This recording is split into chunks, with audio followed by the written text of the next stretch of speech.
আসসালামু আলাইকুম বন্ধুরা, আমরা এই মুহূর্তে আছি বসুন্ধরার সামনে। আর বসুন্ধরার সামনে আমরা যে ফোনটা হাতে নিয়ে আসি, এই ফোনটা আজকে একটা গ্রেট টেস্ট হয়ে যাবে। কারণ কোম্পানি ক্লেম করতেছে এইটা নাকি গাড়ির নিচে পড়লেও কিছু হবে না। আর এই Oppo A5 Pro এইটা আমরা এই গাড়িটার নিচে টেস্ট করে দেখবো। এটা বিশাল ওজনের একটা গাড়ি।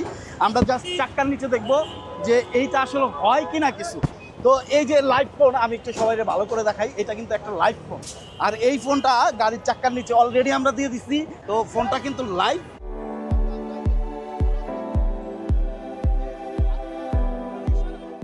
ও ফোন কিন্তু রান করতেছে। ও গ্রেট, দ্যাটস গ্রেট। এই দেখেন ফোনটা কিন্তু একেবারে রান করতেছে, টায়ারের সাপও কিন্তু এখন আছে, চমৎকার। তো এইটা কিন্তু টেস্টে একেবারে ফার্স্ট হয়েছে। ফার্স্ট বলতে টেস্টে আমি নিজেও এক্সাইটেড, এইরকম ফোন এই প্রথম। তো অনেক অনেক অনেক সুন্দর, এই যে ক্যামেরা কিন্তু চলতেছে, চমৎকার।